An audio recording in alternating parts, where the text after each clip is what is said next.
Well, I think we're going to go ahead and get started a little early. If we get started early, that means we can finish early. That's the goal. A reminder about evaluations for nursing or for medicine. Make sure you complete your evaluations from our first talk and now from our second and third talk. My privilege this afternoon to introduce to you Dr. Ihrig. Did some research to try and find someone who would be well known in the world of palliative care and hospice care. Sent off some emails to try and find out some things.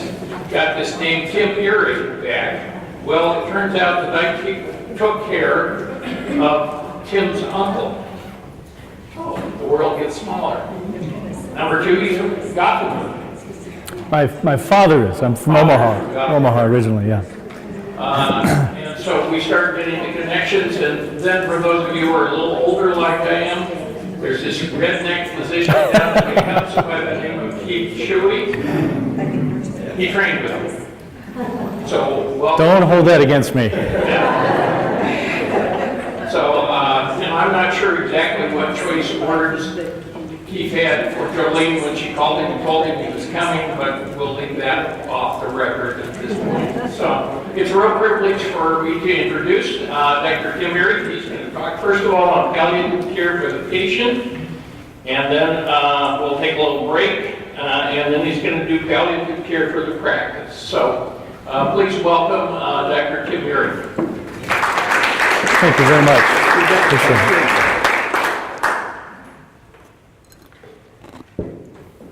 So the full disclosure is that I was on the faculty of the University of Iowa for a number of years, but don't hold that against me. One of my classmates in medical school was Mr. Rob Zadiska, Dr. Rob Zadiska, who was an All-American offensive guard back in the 90s, and I say that for my own protection, okay? Because he had 28-inch biceps, and he's a good friend, and he practices anesthesiology in Omaha now. We used to get together and swap professional athletic stories. My first career, or attempted a career about 25 years ago, was racing my bicycle, and I got really tired of seeing Lance Armstrong's bottom get smaller and smaller and smaller, and then realizing what I'd have to do to keep up with him, you know, beyond taking excessive amounts of no-dos. I said I need to find a different career, and that's how I landed in medicine. Grew up in Omaha, trained at Nebraska for graduate school in molecular biology as well as medicine. Did my internal medicine residency at the University of Iowa, and then I did a fellowship in palliative medicine and hospice at Stanford University in California. This is full circle for me, so I am honored to be here. We talk about that redneck physician, Doc Shuey, and if you just indulge me for a second, it was my third year of medical school. I had just come off pediatrics in North Platte, and I started med school in my early 30s, so I was the oldest one in the class. I was sharing a room in North Platte with 3 or 4 other, and I'm going to say kids at the time, and I realized I cannot be this far from my own bathroom on a 6-week rotation. I just need to be home because I'm not 18 anymore. And the last week of pediatrics, the next one was family practice, so I called the coordinator. I said, what else do we have?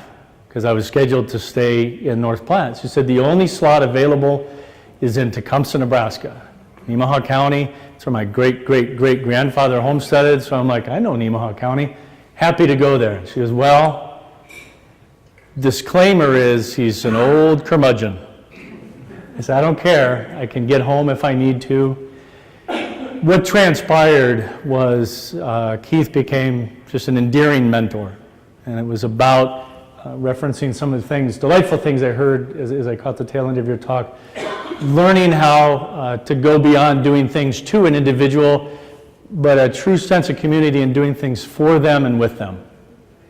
Cut my teeth in rural Nebraska, cared for some of the people who knew my grandparents, you know, and so this is full circle. So again, thank you for the opportunity of presenting here today. A couple of weeks ago, I was asked if I had a handle on healthcare. And subtextually, they were asking, and this was non-clinicians and non health system people, they were asking, what's wrong with healthcare? And my flippant answer was healthcare doesn't care. And that's not referencing the individuals who practice at the bedside, but the system itself precludes us from doing what I think fundamentally we altruistically want to do, and that's care for people one day at a time, pursuant to what's sacred to them. So what I'd like to talk today about is a model of care, true palliative care, define it against a perhaps misguided, biased, ignorant view from a societal perspective, and not just limited to the United States, but globally, of what palliative care is. So I'd like to define what it is, what it's not, and how it can be a model for that engagement for the most seriously ill population, right? The most vulnerable, the population that essentially is costing us 20% of the GDP right now, and we'll put that all in context through the next, hour and a half to 2 hours. I want to bring forth what this model is, how we've successfully demonstrated it can be expanded, it can be scaled, it can be replicated, it can be moved upstream, and how it answers the question of value based on patient centricity and the economics of healthcare as well. I have been in too many environments where I stand up here and speak. I would really, really like this if this were engaging in a discussion. I look at the opportunity we have here today. I come from the third largest health system, non-denominational health system in the US, is where I cut my teeth, Unity Point Health in Iowa. I practiced there, palliative medicine. I sat on their board for a number of years. We were early adopters of accountable care. So what does that mean? Against value, against risk. I am now Chief Medical Officer of an organization headquartered in Tulsa, which is a hospice and palliative care organization, the largest palliative community provider in the country. Lots of perspectives on the collective power you have as independents and small groups of providers coming together. Let's just put the cards on the table. You've got some big gorillas in the state. You've got UNMC and other things that have come to fruition since I've left. How do we maintain our relevance and still deliver value to patients in the setting of all these regulatory compliance changes, contracting, assuming financial risk, et cetera? So that's one of the aspects of the talk I hope to engage with today, and that I truly believe in the next 2 decades what we're going to see is these monolithic organizations. And with all due respect to Kaiser Permanente, because I trained in California, so I'm very familiar with them, I think a lot of them are misguided because they increase the N, the number of attributable lives that they care for, to offset what is really, and we'll talk about, I think, jeopardizing our ability to care and have financial stability over the next couple decades, is caring for the most seriously ill in a model that potentiates, again, what's sacred to them and has financial relevance to our practices. I think those monolithic systems are going to go the way of the dinosaur. The tremendous opportunity we have as collections of smaller and independent providers who come together under the model of an ACO is to be much more malleable, to understand risk, to move in such a fashion that we're not avoiding risk, which a lot of systems are doing, but to embrace it, manage it, and provide care. Does that make sense? If not, I hope it does by the time we're done talking. Okay. So please engage. Heckling is encouraged. I spent a brief time after my heroic professional cycling career doing stand-up comedy in Los Angeles. Not well, so I'm used to heckling. So, at the end of the day, board member, I've spoken on this topic all over the world. It's about being at the bedside and changing the urine soak sheets, which I did for years as well. Every patient I've ever had my cell phone number. It's about the connectivity and the engagement and the recreating what has been lost over the last century, and that's a true sense of community. I think that's what you're establishing here through the ACO formation.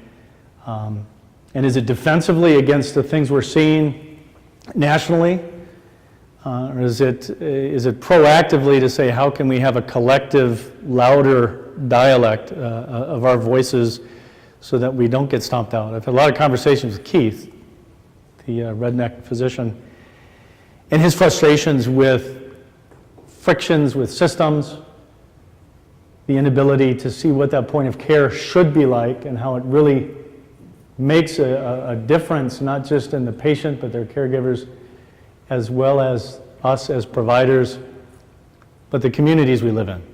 And I know that was a big frustration for him, and one of the reasons he decided to hang it up. So I want us to all be relevant and to care in a manner that was why we came into this field. So we're going to talk about palliative care for the patient, what it is not, and then how to make palliative care relevant and work in the office.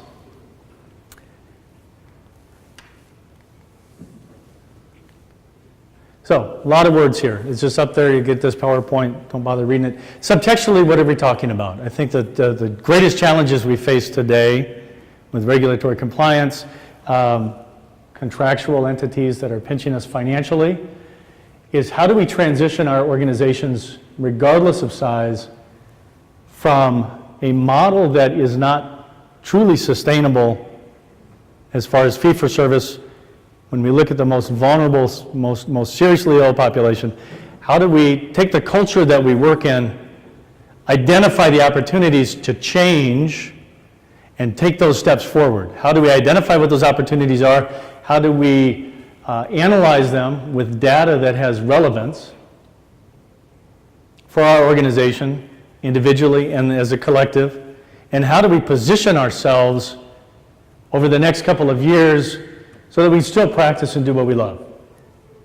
All with the notion of maintaining our patient centricity. And the subtext of the subtext is, how do we mitigate risk? ACOs, Accountable Care Organizations, the term coined from Dartmouth Institute of Healthcare over a decade ago, it was to make ourselves accountable to the patient, pursuant to what is important to them, as you spoke to. It may not be a third-line chemotherapy. It may be being at home with the grandkids or seeing that graduation. But what has transpired over the last decade is accountable care organizations are accountable to legal and financial. 4 years inside the boardroom at Unity Point Health, I never heard the word patient. I heard avoiding risk, avoiding financial wherewithal, but I never heard how does this affect the patient and what's important to that individual and that person. So ACOs, while starting with the concept of patient centricity, have diverged significantly from that to how do we avoid risk so we can increase the bottom line in a fee-for-service industry, regardless of what happens to the patients. We know that there's been a lot of regulatory change and compliance. Checkboxes have come to fruition over the last decade with the triple aim, the idea of increasing patient satisfaction, managing populations of individuals, and decreasing the overall spend, per capita expenditures. And how many tens of billions of dollars and thousands of person hours have gone into that. And we've all experienced it, the voluminous paperwork that has come over the last 10 years. Has it moved the needle on any of that? No, absolutely not. So we have people making policy, we have people at the helm of larger systems making decisions that directly influence our ability to provide care, and it's misguided.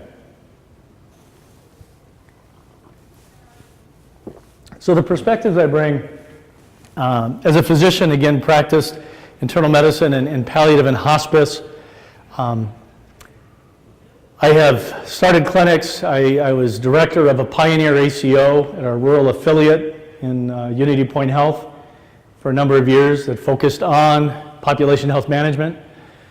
I think my real credibility comes, I stepped away from that position for several reasons. In the early 2016, because I saw where the system was going, the pilot project had ended.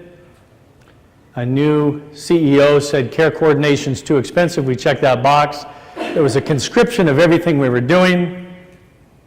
Never hearing the word patient, I said, this is not a healthy environment for me. But concurrently, my mom was dealing with an early onset, rapidly progressive dementia and end-stage lung disease, and I said, I'm going to step away from this position and walk the journey with her and my family. And so I did some locum tenens work in a community-based rural center in Burlington, Iowa. So I've been in the trenches, albeit it's just a year, all right? But I've tasted and I've been there and experienced primary care at the very front of a socioeconomically deprived community. And so I can relate to some level of what the challenges and tribulations are of just practicing medicine in that environment.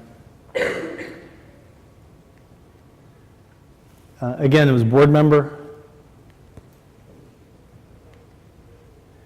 educator, med students, residents, fellows, allied health profession, you know, many of the things that all of you do. Throughout the entire career was bringing people into the fold and trying to expose them to what could be, you know, why we came into this, to connect to that broader sense of the human condition beyond ourselves through the mechanism of medicine. I do a lot of consulting and policy work on a national and international level. In August, I was several weeks in Australia doing a speaking tour and meeting with that Southern Pacific countries' leaders about this same issue. You know, they call it different things, but they're still struggling with the same issue of how do we manage an exponentially increasing elderly ill population against a diminishing dollar, and the value of care is being diminished because of the systems we have set up. I had the good fortune, just as an example, ate dinner with the former Prime Minister of New Zealand. He said, this is a human issue, and it's a global issue. How do we solve this together? And so I would encourage us to look beyond just this room, beyond me.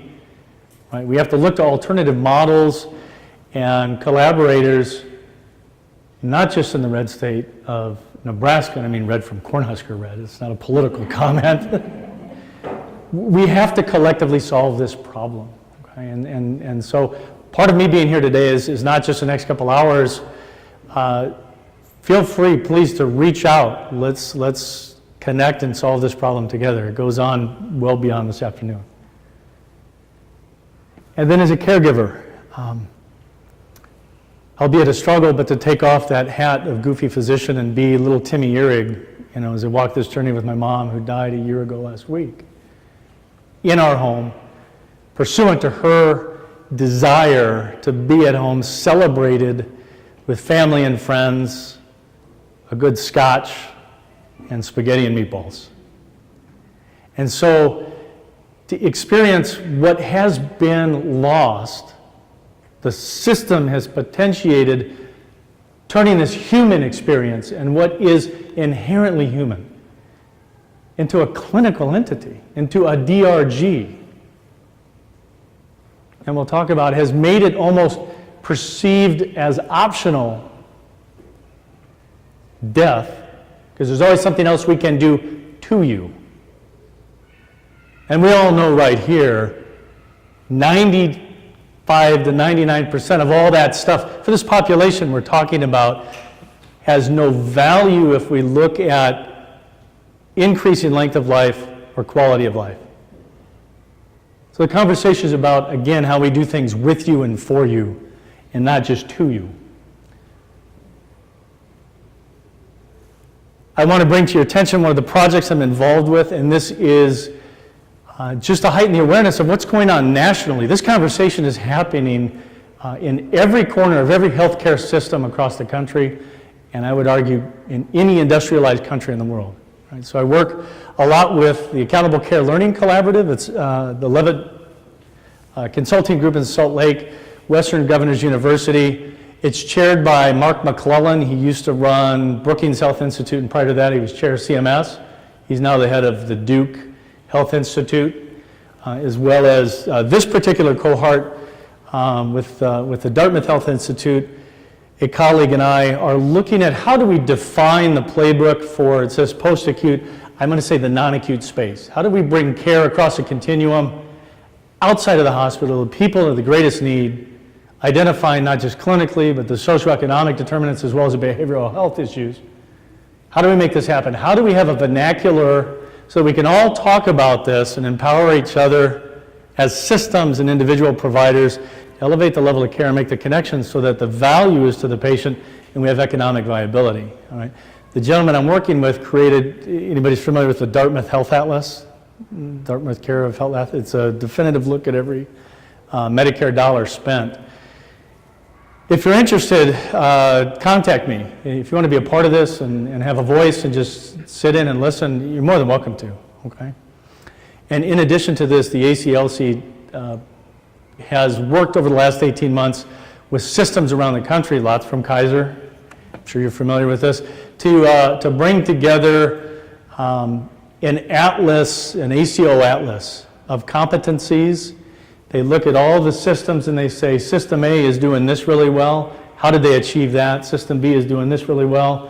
What are the things that led them to success in that area? And so it's this comprehensive dialogue, and it's been printed. It's publicly accessible, but I can get you a copy if you want it, about some things that the foremost thought leaders and care deliverers at the bedside are doing to try to increase value. And it's a pretty verbose document, but it gives you an idea of things that are happening.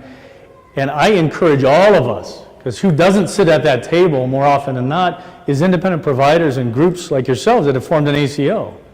It's easy, respectfully, for the Kaiser Permanentes, Unity Point Health, Dartmouth, Duke to sit at the table, but we need, tell them I said hi, whoever that was. That's my parole officer. You have not seen me. I think what is missing is the larger conversation that includes us. And I'm including myself in you because people say, what are you? And I say, I'm just respectfully a goofy country doc. It's about going to the home and caring for people. So if you're interested, get a hold of me. This is a really fantastic project, and it could use all of your perspectives and voices as well. All right, so now we'll actually get on to what is palliative care and what we're talking about. We're going to define true palliative medicine, what its relationship to acute care, non-acute care, hospice, population health, kind of reference and give you a different perspective on really what is possible. We'll examine how do we identify these patients? How do we engage with them? What is the language we use that doesn't scare them away? Because everybody thinks it's a hospice. And we have to whisper those words. Much like Neil Simon's Lost in Yonkers, they reference, she has cancer. We don't talk about these things, right? No, we're talking about life. We're going to shift the perspective from dying and death. This is about living, loving, learning, and growing. I can't change, respectfully, none of you can change that time, affectionately. When we exhale our last breath, that's dying, that's death. Everything before that is about how we live. Culturally, we've gotten into death by design, death over dinner, and I think there's value in acknowledging that we as a society lack the ability to converse about what is, again, a uniquely human experience and inevitable for all of us. But we need to tweak it because it's more about living than dying.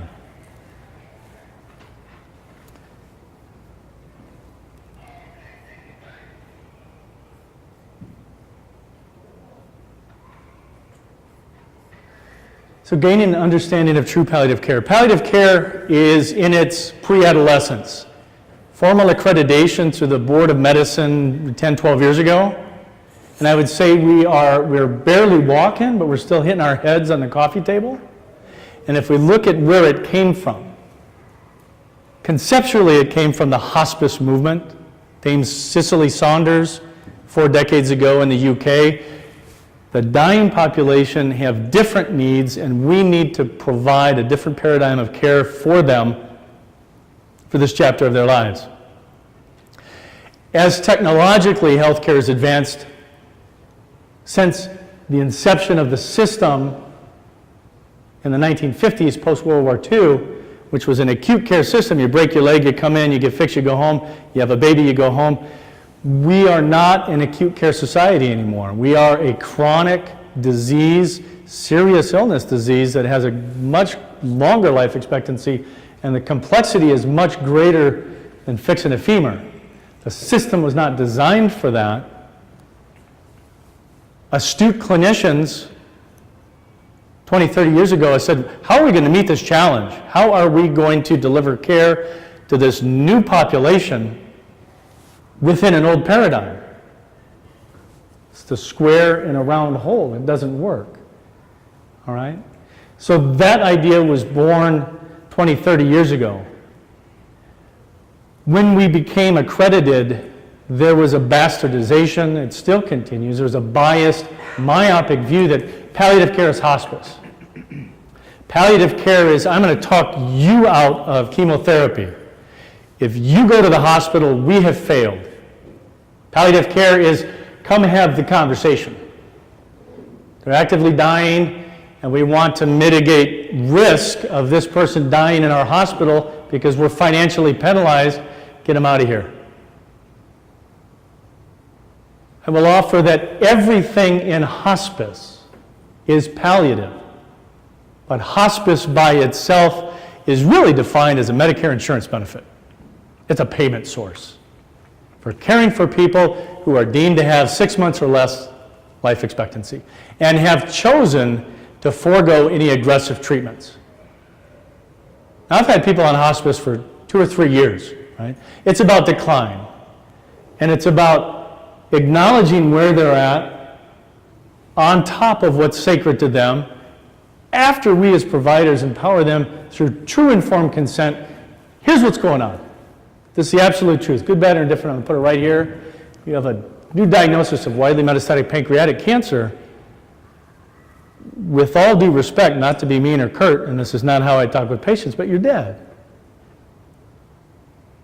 That's a fact. And if we fail to bring that to the table, we're stealing from our patients. We're stealing from those individuals. We're negating the first oath we ever took, the Hippocratic Oath. So we need to come forward with a new model of looking at this physiologic arc, which we'll talk about in a little bit, have the power and the ability and the strength to overcome our own fears of whatever it is and tell the truth right here so that we can elicit what's important to somebody and move forward in a manner pursuant to that. Flip it over. We have to collectively bring together a way to have the resources to meet that challenge. And I'm going to show you some statistics in a little bit. If we do that, it answers the question of everything economically, and we're able to provide better care.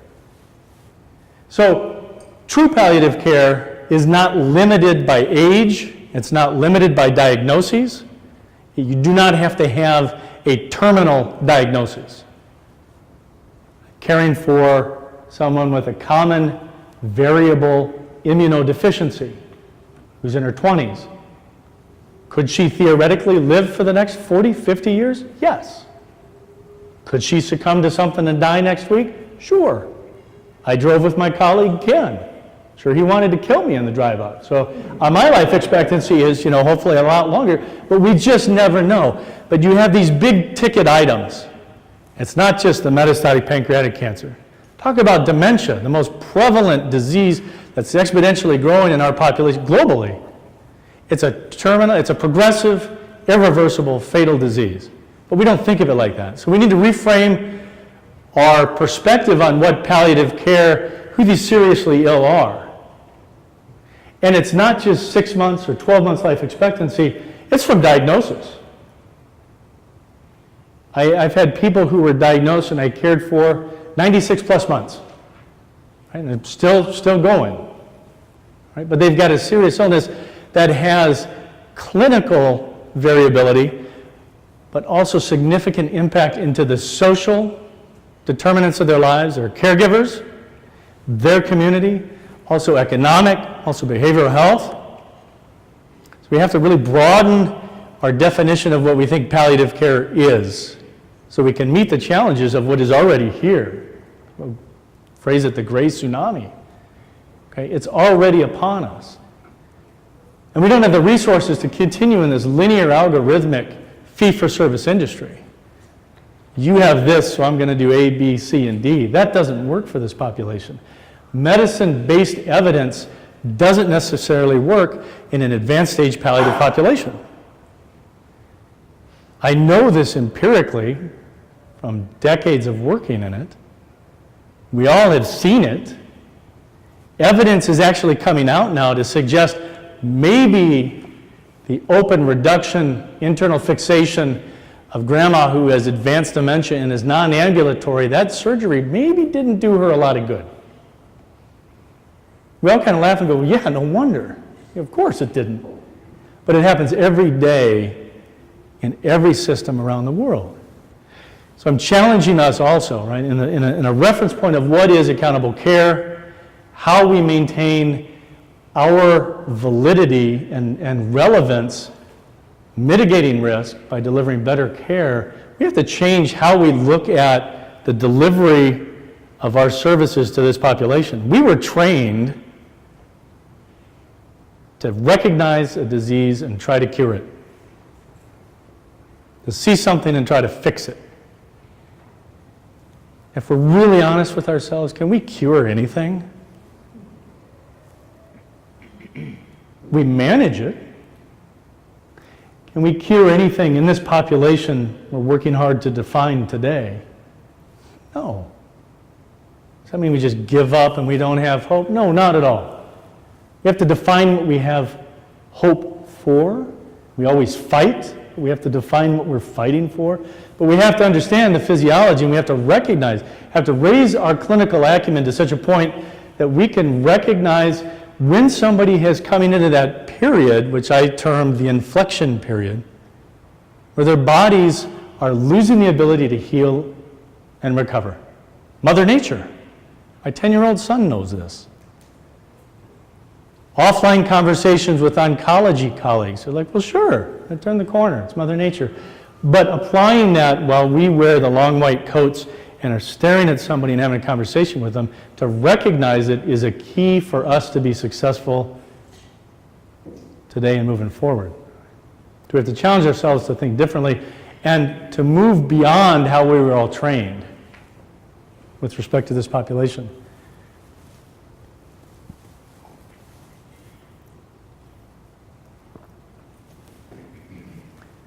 How do we identify palliative appropriate patients? And don't say that 3 times in a row. I'm going to pause, I'm going to jump back real quick. One thing I alluded to earlier, and it's going to be a fault and be, I think, a terminal fault of lots of large systems around the country. We can't do this by ourselves, right? You as independent providers realized several years ago, we need to come together and have a larger voice. We need to have a place to exchange ideas and support each other. I can't do it by myself. Bigger health systems are still under the perception that they can own it all and control it all, ergo decrease variability, manage risk, but it's never going to happen because they don't have the perspective of how it should be to care for this population. And if you just increase N, right, the number of people in your attributable lives, to defer the financial risk that this percentage of the population puts upon us, never going to work. We have seen large organizations, Sallie Mae jumped into the health insurance sandbox when the Affordable Care Act first came in. Right? And I'm not here to talk politics. This is not a left of the aisle, right of the aisle. This is a human issue, all right? So I just reference, shortly after the Affordable Care Act became law, you saw a lot of people trying to jump on that bandwagon to take advantage economically of a lot of people who needed health care and prior to that didn't have it. So Sally Mae came out and said, well, we're going to just offer really, really low premiums. We're going to take as many people as I can. Who flocked to Sally Mae? It was disproportionately an elderly and elderly ill population. So they had a huge end. I think it was 6 or 12 months after they started, they were bankrupt. So the end doesn't matter. We have to change the paradigm of how we care for these people and how we talk with them and talk to each other about them and how we create a sense of community, not just with providers, but who are our community partners. UNMC's not going out and asking long-term care, what bugs you? What don't you like about us? How can we help you? I know that. I sat in those rooms. What do we need to do? It's got to be a dialogue. We have to learn from each other and be creative about who are these community partners? Is it a church group? Is it the neighbors? Is it whatever that is going to meet your needs or that you are connected to? Let's bring them into the fold. Let's sit down at a table and say, here's what's going on. Here's the journey that lies ahead. Here's what this individual's goals are. How do we accomplish it together? The big systems aren't doing that. So how do we identify appropriate patients? There have been a lot of organizations that have tried to come forward with tests that identify individuals who may be palliative appropriate. Now, understanding their palliative appropriateness is on that conscripted view of palliative care, not what I call true palliative care, we're talking about here today. And, right, wrong, or indifferent, and it's not meant from a humor perspective to be at the expense of anybody, but it really succumbs to who in the hospital is demonstrating the Q sign. We all know what that is, right? It's somebody who's near actively deaf and are laying there with his tongue out. So they've never had validity to meeting the expectation of how do we identify patients who could benefit from a true palliative paradigm. When I first started, I went up to my colleagues in the ambulatory outpatient world. I said, who are you worried about? I bet every one of us in here could say, I know 25 people I'm worried about.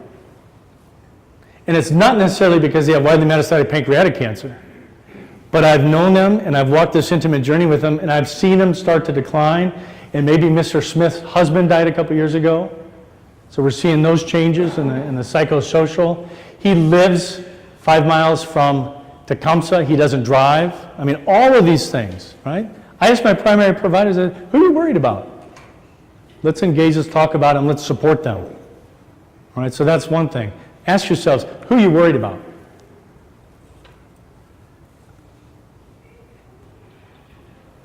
There are certain diagnoses that are an absolute for me with respect to true palliative care. Cancers, short of the basal cell that we remove in the outpatient clinic, right? Stage 1, stage 2, stage 3, stage 4, all of them palliative appropriate. Palliative is not just symptom management, right? The expertise on how do I utilize ketamine topically to mitigate neuropathic pain secondary to X, Y, and Z. What is the off-label use of X, Y, and Z to help someone who has anxiety or irretractable nausea? Yes, that falls in a palliative paradigm, but also how do we talk with patients about what is really going on? Truthfully. True informed consent. How do we collaborate across this continuum? How do we have the resources? So it was never just me, thank goodness, because I'm not real bright, I'm pretty lazy. I needed a team, which was social work, nursing, spirituality, if that falls into the camp of whoever you're caring for. And whoever could add value to the conversation for that patient. I didn't need degrees, they didn't need to be on salary. Whatever helped drive that conversation forward is how we should be thinking about the collective conversation about Mr. Smith, whose wife died 2 years ago. Case in point, one morning I was approached by an overnight custodial person. His name was Jack. Jack said, Dr. Tim, I was here early this morning, and say Mary was just sobbing as I was cleaning the hallway, and I just peeked in and said, "Are you okay?" And Mary just unloaded on him. Not in a negative, but she just, I'm scared, I don't know what's going on. I feel like I'm being abandoned by some physicians. I have this overwhelming sense of a loss of control. That's subtextually what she was saying. Who's your doctor? Well, I just met this Dr. Tim a couple days ago and his team and this and that. Would you share with him that? We had this conversation. So Jack comes to me and I say, absolutely, let's sit down and talk about it. He's not part of the palliative team. He's not in the healthcare, org chart. But that was a point of value that was transcendent in the care of this person. So we have to think beyond who's in our office. We have to look at those community partners and engage them to empower us to understand the patients in real time. And it's not just a static, okay, I got you, let's move on. It's a fluid, dynamic journey. And what is your goal of care today? If it changes tomorrow, I have to be comfortable with that. Because at the end of the day, it's your life. It's not mine. I'm here to serve you. And just because you said, I want X, Y, and Z, and we've written it out and you've signed it, doesn't mean you don't have the right to change it, but the system precludes us from allowing that to happen. So we need to be more malleable in that engagement with patients. So certain diagnoses, there's cancers. Dementia is an absolute. Anything with a pulmonary, idiopathic pulmonary fibrosis, ALS, we can all just name 25 diagnoses right now that we know are progressive, irreversible, and ultimately fatal diseases. Yeah, that's palliative from day one. From day one. It's to coordinate care for that entire journey, to be truthful one day at a time, to empower the person to listen to that little voice in their heart. Greatest prognostic tool I've ever found. It's not a 5th CAT scan in 3 days ordered by oncology. I like to pick on oncology. It's how do we empower you with the truth so that you can listen to that voice and guide this discussion and journey. And we can lay out all the options of care, not just in this linear algorithm, but options of care include actively deciding not to engage in aggressive treatment. That is a viable option. It's a choice. I think we have it wrong when we think that that is a fault, or when someone questions ongoing aggressive therapy for whatever disease, when they're declining, their quality of life is suffering, their little voice is screaming, I'm dying. Maybe not today, but the next 6 months or 12 months. And what happens at this university in Omaha, Nebraska, where I trained, if an oncology patient says, I'd like to discuss discontinuing chemotherapy, it's an automatic psychiatric evaluation. Wow! I heard that from a colleague who was studying psychiatry. It's just a couple years ago at the U. And I was stunned. I was disappointed. And it's not unique to the University of Nebraska. And it's a system issue, okay? But man, what a vile thing to do. We are precluding someone from knowing that this is an option based on whatever their feeling is going on to support their life. Our options cannot be conscripted with what we see on a chemotherapy regimen. Patient engagement and patient choice should not be limited to diagnostic and invasive procedures. We have it backward as a system. We need to start thinking differently, and we need to stand at the top of the bell tower and shout this so that our colleagues understand it. Another way to identify patients is the surprise question. Who's familiar with the surprise question? For my wife, it was, will you marry me? Just kidding. So what has borne out to have the most validity is for me to ask you, would you be surprised if Miss Smith was dead in 2 years? Right, there you go, palliative appropriate. Study out of Dartmouth a couple years ago, more like a decade ago. Time flies. So they looked retrospectively over about a decade of internal medicine residents, and they identified all the people that they saw in their first year of residency, 3-year residency. Greater than 1/3 of those people were dead by the time they graduated. Greater than 1/3 of them. We're talking about 15% of the population is an appropriate palliative population. It correlates exactly with that. Would you be surprised if they died? No. We have the proof it's happening right before our eyes, and we're not acknowledging it because we don't have the systems to support it. And hopefully prior to, not hopefully, but prior to today, maybe we didn't have the framework upon which to engage and identify these people. So ask yourself, do I think they'd be dead in 2 years? My own mother got her into hospice in May of last year. Again, end-stage lung disease. I think she had a primary somewhere. She lost about 80 pounds in 4 months.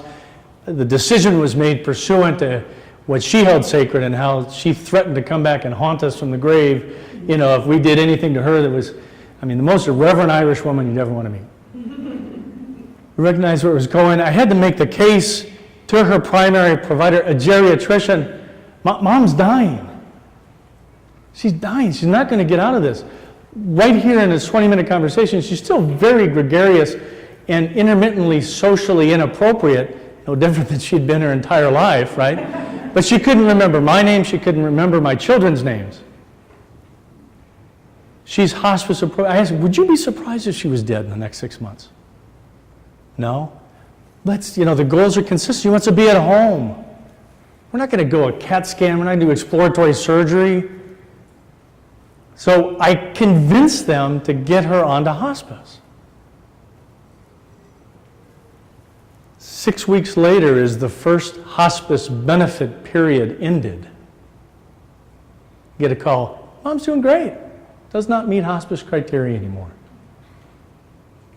Wow. What was happening at home, my mom was cantankerous as the day is long, didn't want anybody in the house, was not bathing, was not eating. My father's a primary caregiver. She was falling. They didn't have the view of going in and asking the questions and engaging and overcoming that obstinate Irish woman and saying, okay, what's really going on here? And seeing that dementia will kill you, in addition to lung disease and what we suspect is this unknown primary. She was discharged from hospice. Called the provider, tried to make the case. Again, the system, even in hospice, does not support caring for people because the daily capitated rate was going to decrease after that first 60-day period. We're going to discharge her. What happened 4 days later? She ended up in the not in the intensive care unit, she ended up in the emergency department. She fell. My father couldn't get her up. She was in pain. My father do anything wrong? No, he was scared. Out of love and care and concern, he called 911. And I can see in some of your eyes you've experienced this personally or with patients. Gets the emergency report, the department, and I call the attending, I say, well, okay, stop. Here's who she is, here's the journey we're on, here's what her goals are, and absolutely she's dying. And that's not being irreverent to my mother, but it's honoring her. And talking about life. And what can we do in that situation? She's already there. I said, given this is a significant change from even 4 days ago, but it doesn't surprise me, right? Because the trajectory is like this. And our new baseline is where we stay, and we never get better in these end-stage diseases.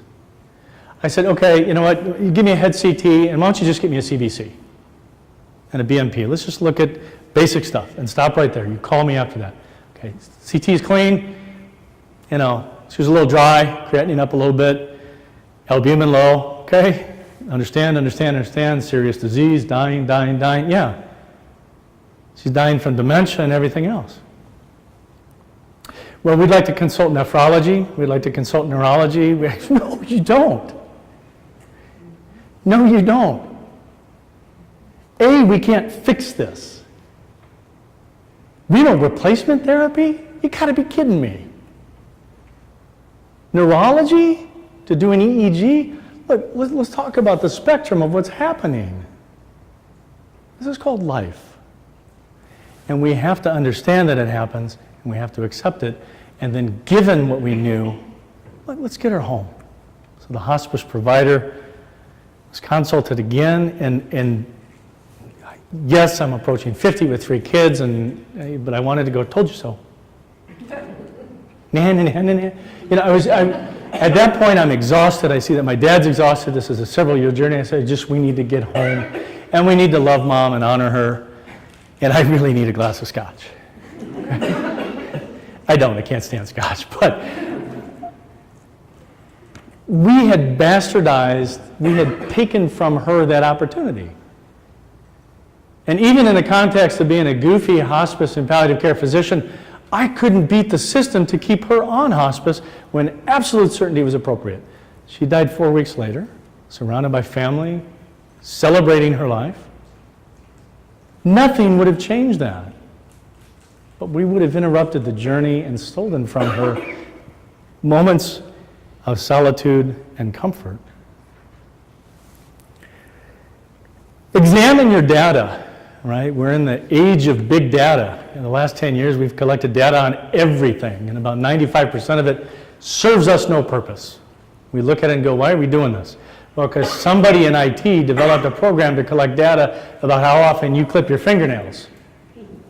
Okay, so look at the data. Look at your people who maybe, you know, if we're asking the question, would you be surprised if they died in 2 years, or are you worried about them? There's this fringe out here that's a little further upstream, but if we examine the data, we can see, look, absolute certainty. Let's just talk about claims, right? And I want to be very clear. I'm going to pause right here. I'm not equating delivery of care and the economics of whatever that spend is. I'm not suggesting we withhold that.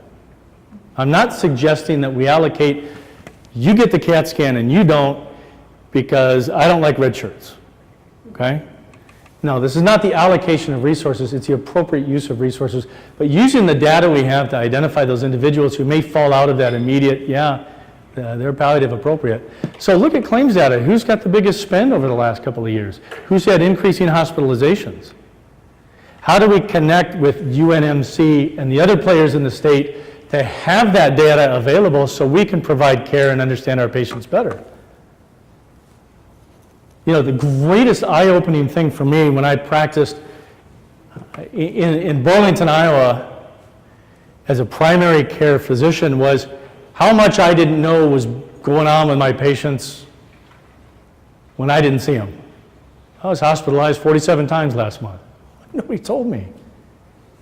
So the lack of communication, the lack of connectivity, the lack of community, we need to overcome that because UNMC is not going to come out and reach out to you. I would imagine they want to buy you all. I'm not biased against UNMC. I'm biased against big systems and ACOs and the way the system purports to care, but it potentiates diminishing the value of care and diminishing what we do at the bedside.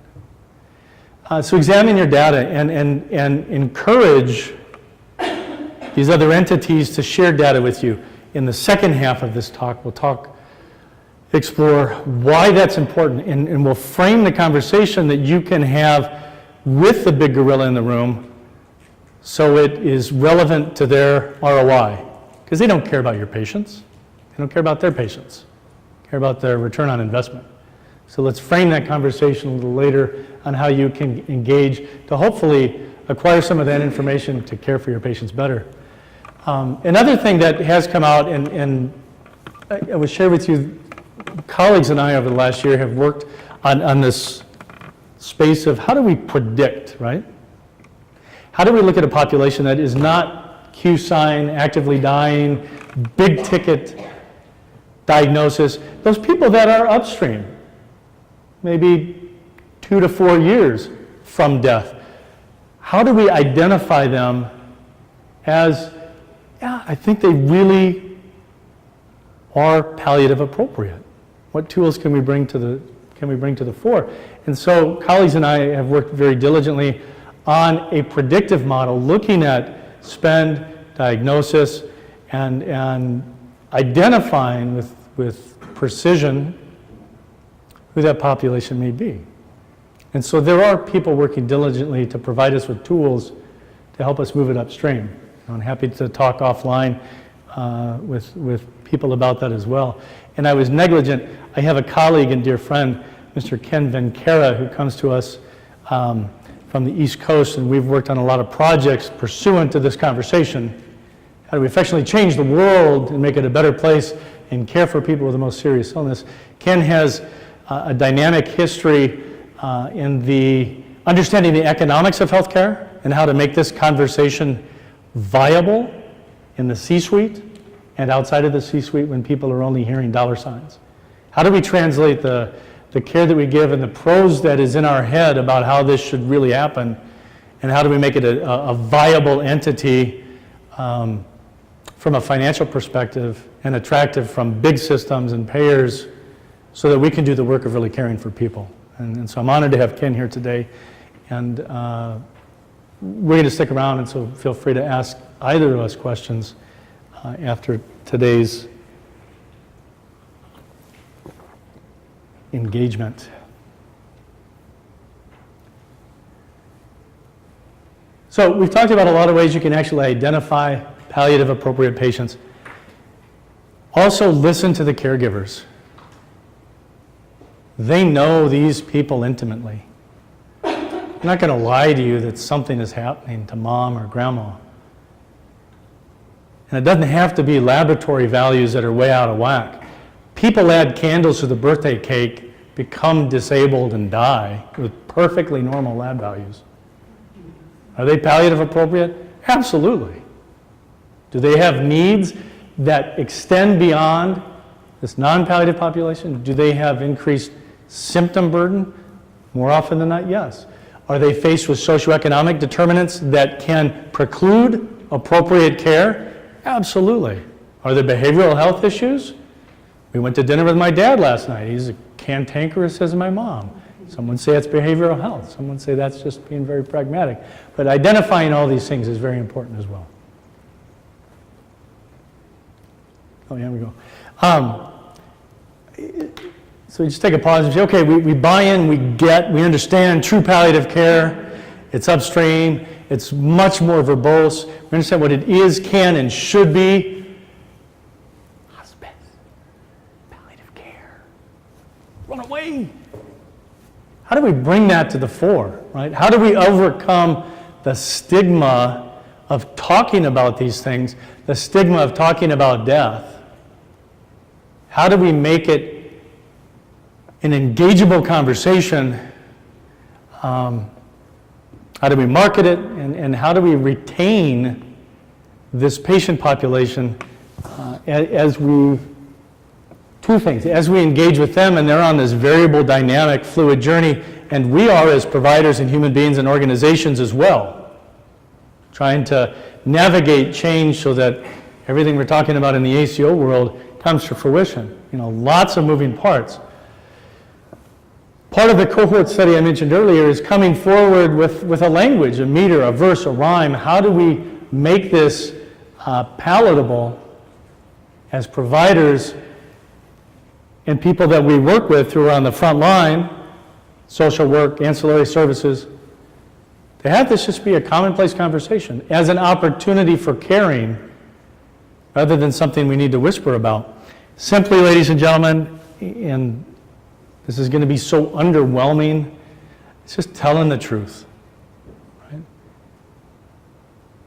Keith Shuey sat down, and what I've learned, so I've done a lot of work in Tanzania as well, right? Rural northeastern Tanzania where you can't even get a Tylenol. The notion that the truth will set you free, it really, really is that.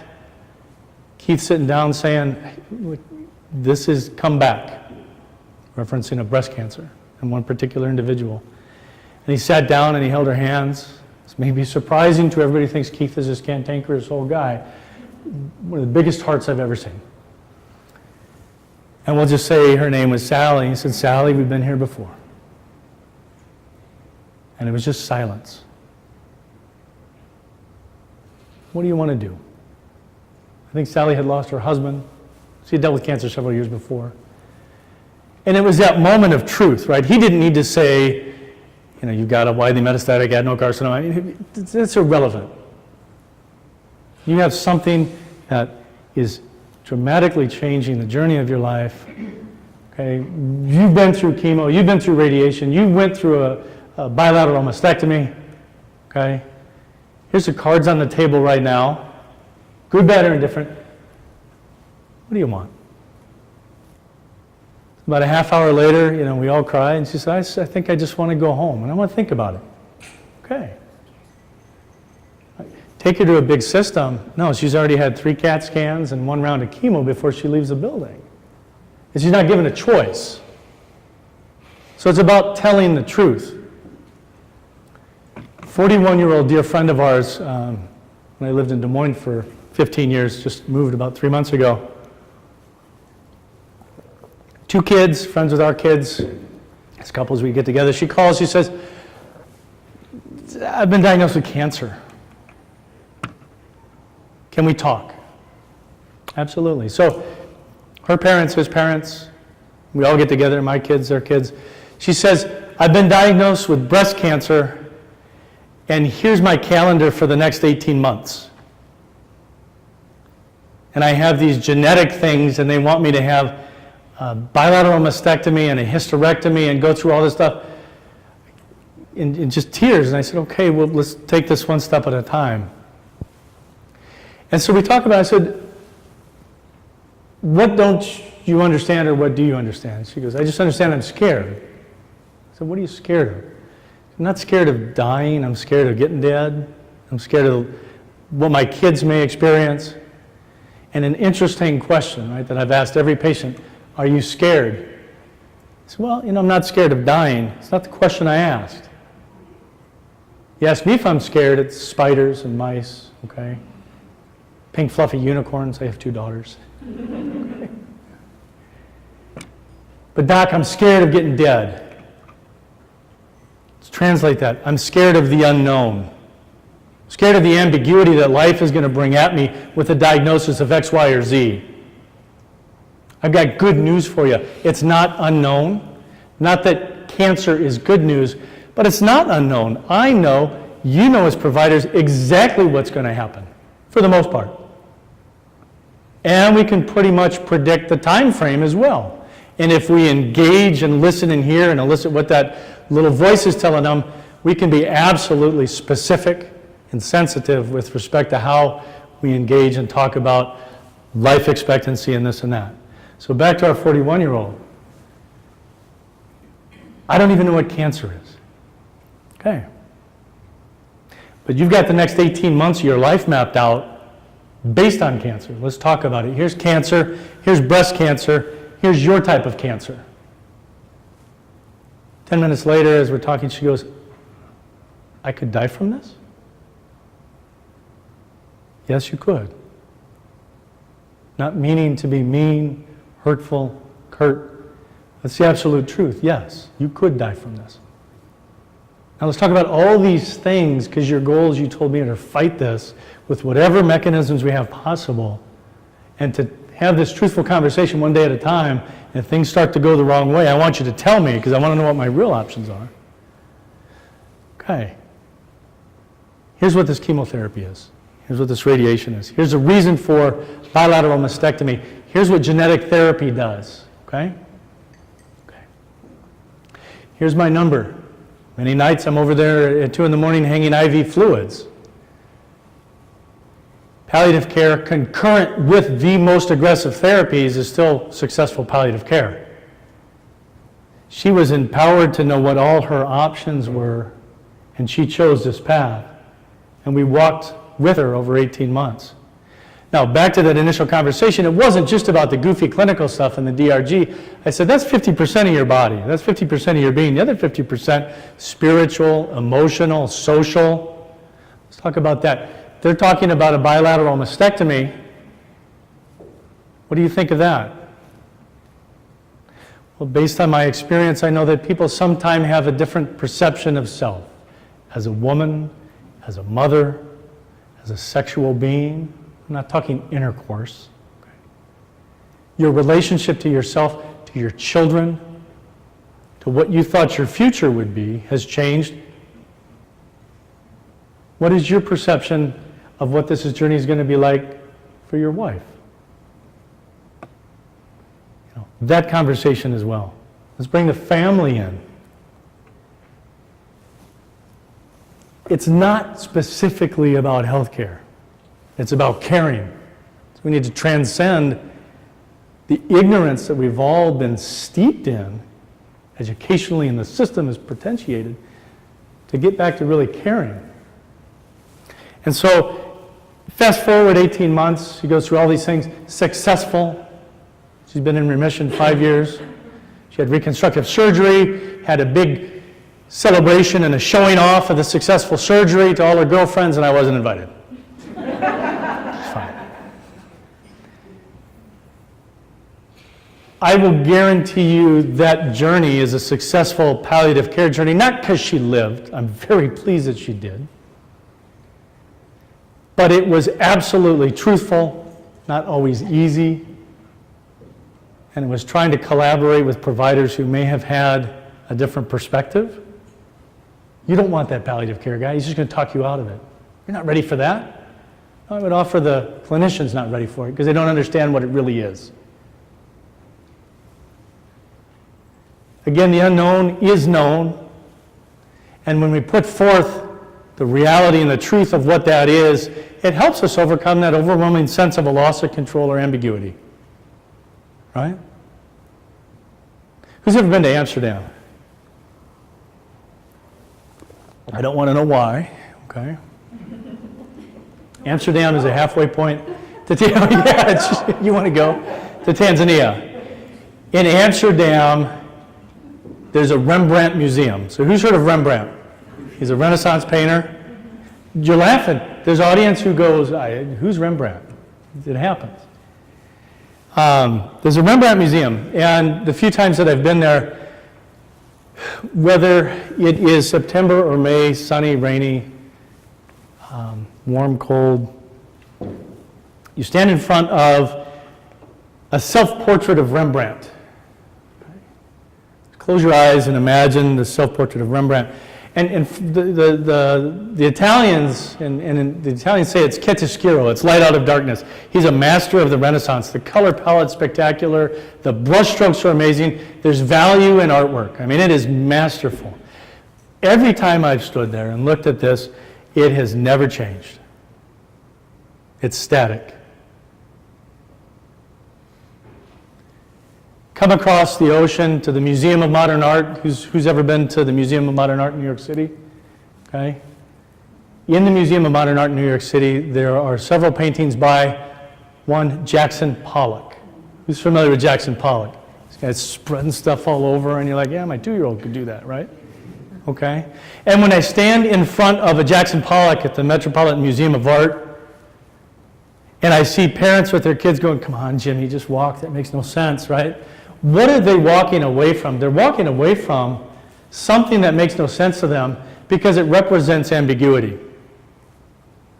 And again, September, May, morning, night, hungover, not, usually hungover.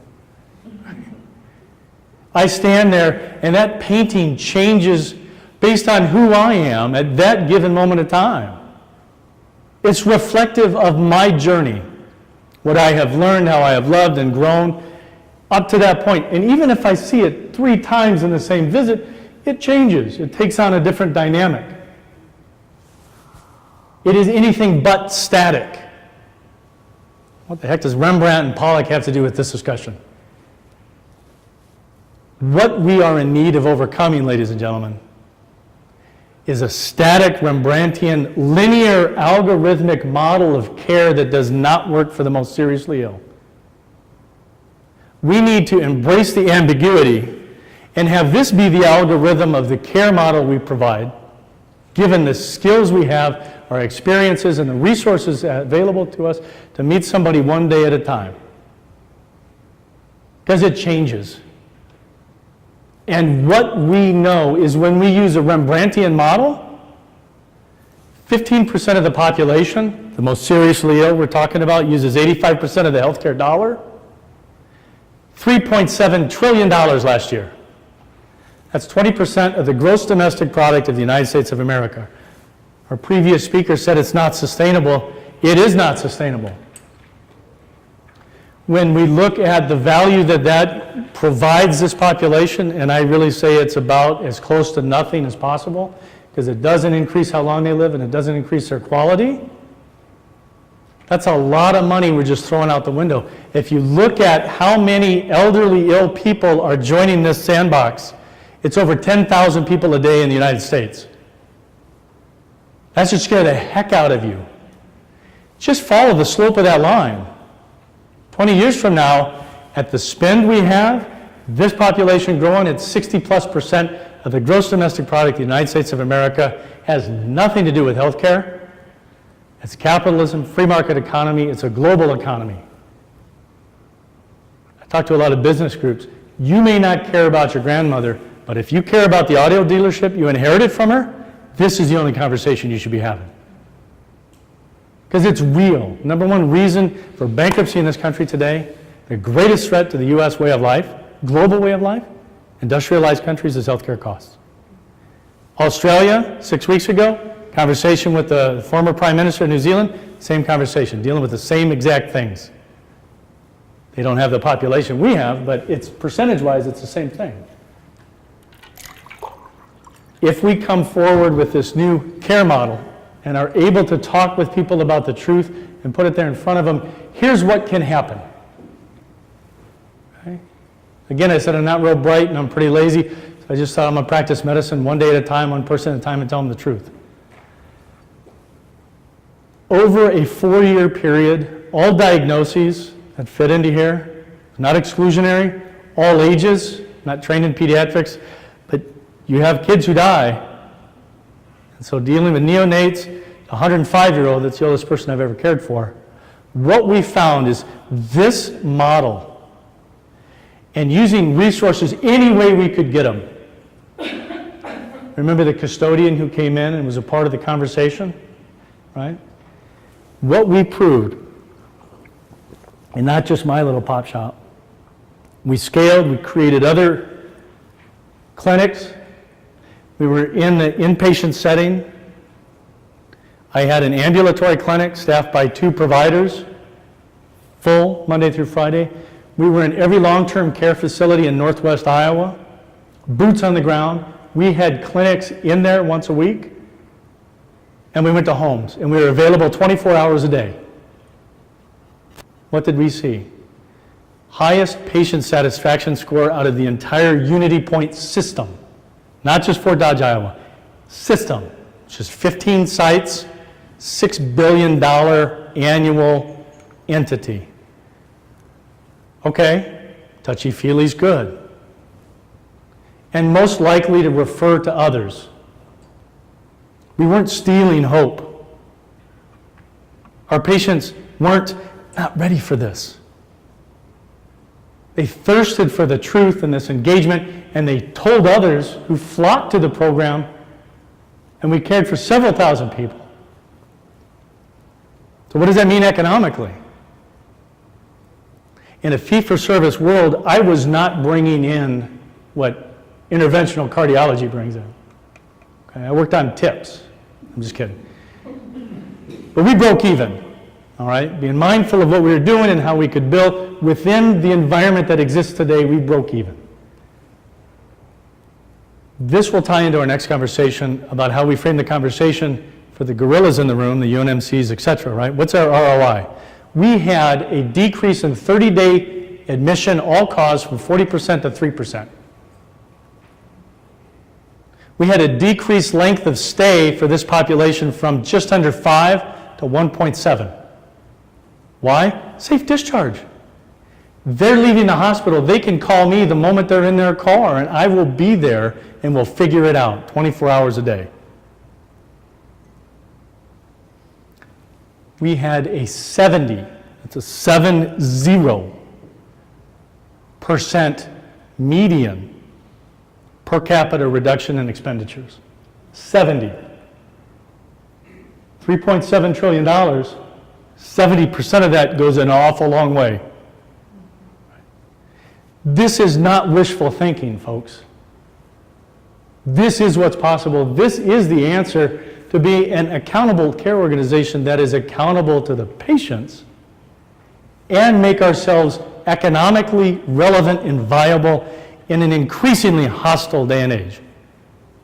You're feeling the pinch from CMS, you're feeling the pinch from payers, you're feeling the pinch from UNMC, and I've been away long enough, I don't know who the other players are in the state.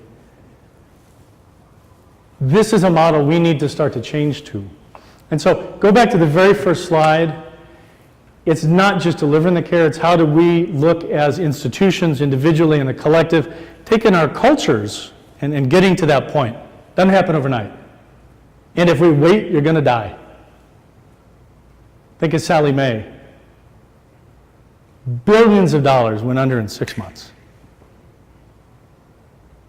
If you wait to change, if you wait to try to identify the opportunities to change from a strategic perspective and how you can operationalize that, you are not going to have any relevance as a provider 5-10 years from now.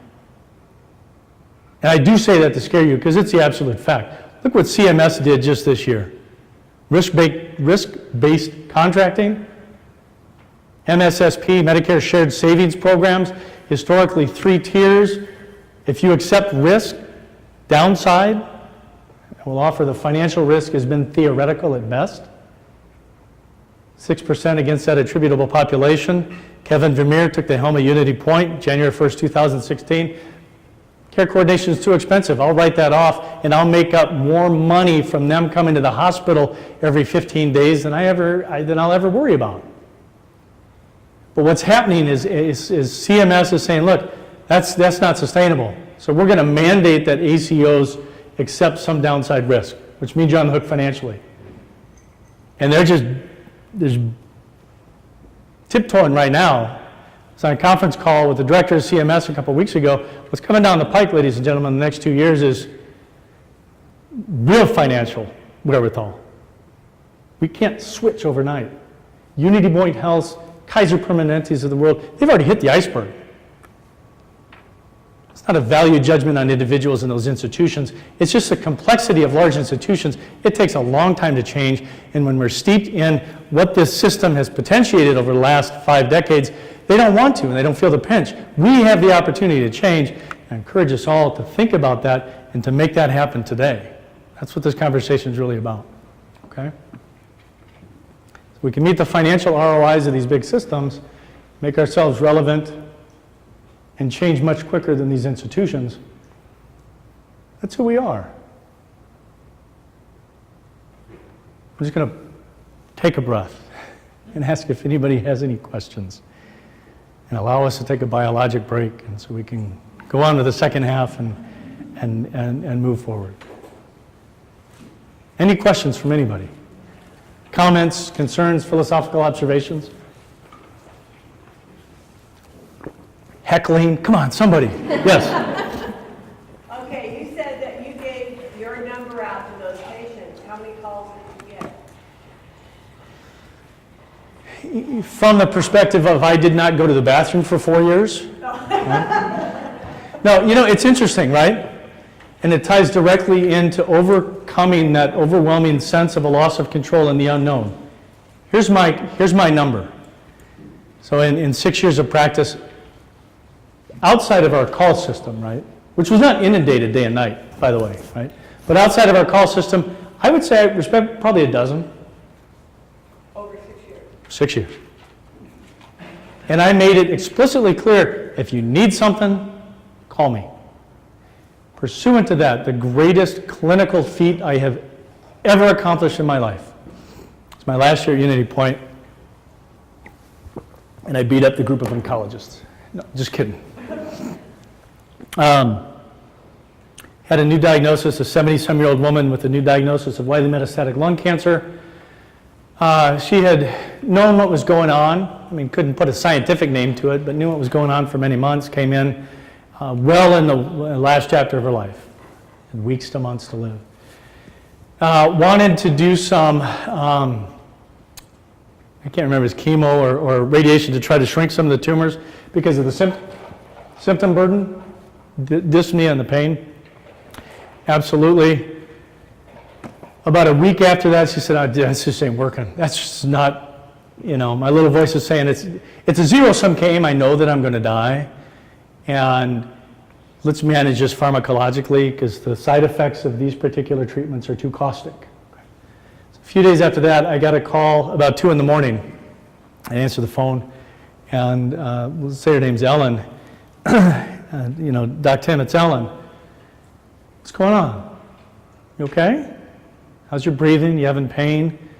I'm okay, not breathing too hard, not in a lot of pain. Is Frank there, her husband? I hear, she just held the phone up, and Frank was right there. 2 in the morning, right? What happens for most human beings at 2 in the morning? Right, it's the darkest hour. The abyss is the darkest, the silence is most deafening. We approach this horizon, right, and we look out across this abyss on a new horizon, trying to understand our own mortality and what lies ahead, and it can be really, really overwhelmingly paralytic and scary.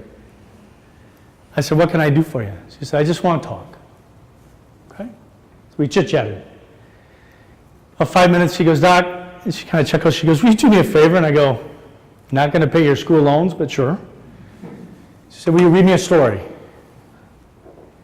I'd be happy to. You get your choice of Curious George or Dr. Seuss. I have little kids. She started laughing. She goes, I remember those days. We talked about her kids, 10, 15 more minutes. She said, Doc, thank you. We never read the story, but she said, you know what? I'm good. Talk to you tomorrow. She died about a week later. That's what this is about. And that's why giving your phone number, it's not about use. It's about helping someone mitigate the overwhelming sense of a loss of control and that sense of unknown, the Jackson Pollockness of life, which is life, with cancer or without cancer. Because a lot of those people are going to go to the emergency room if they don't have that option. Absolutely. Yeah. And that's a knee-jerk reaction, right? Called long-term care facility. Miss Smith farted the wrong way. Send it to the emergency department. I mean, we're laughing, but it happens, right? She sneezed. Yeah, send it to the emergency department. Is that what she wants to do? Is it going to make any difference? And I'll close on this note for this part, because that's a great segue. Yes, we've shown statistically what's possible, increased patient satisfaction. I know empirically all my patients lived longer, and I have some data that shows end-stage heart failure lived longer with this perspective than not. And we know the financial changes, right? Keeping someone from the hospital is not necessarily a palliative care success. Again, I said it's not about withholding care. The goal is not about preventing admissions and decreasing expenditures. The goal is about caring. That stuff follows. Dr. Andrew Billings, he started with his wife, Dr. Susan Block at MGH, Harvard in Boston, a palliative program there about 20 years ago. He and his wife sat at that table who thought, Dame Cicely Saunders has something going on here. We need to translate that upstream. He's one of those formative thinkers. Andy died 3 years ago on a ventilator in the ICU after 2 failed bone marrow transplants. Was that a palliative care success? Yes. Because he was informed and he made a choice pursuant to what is sacred to him about what way to move forward. Now, 99.9% of the people I've ever cared for don't choose that path.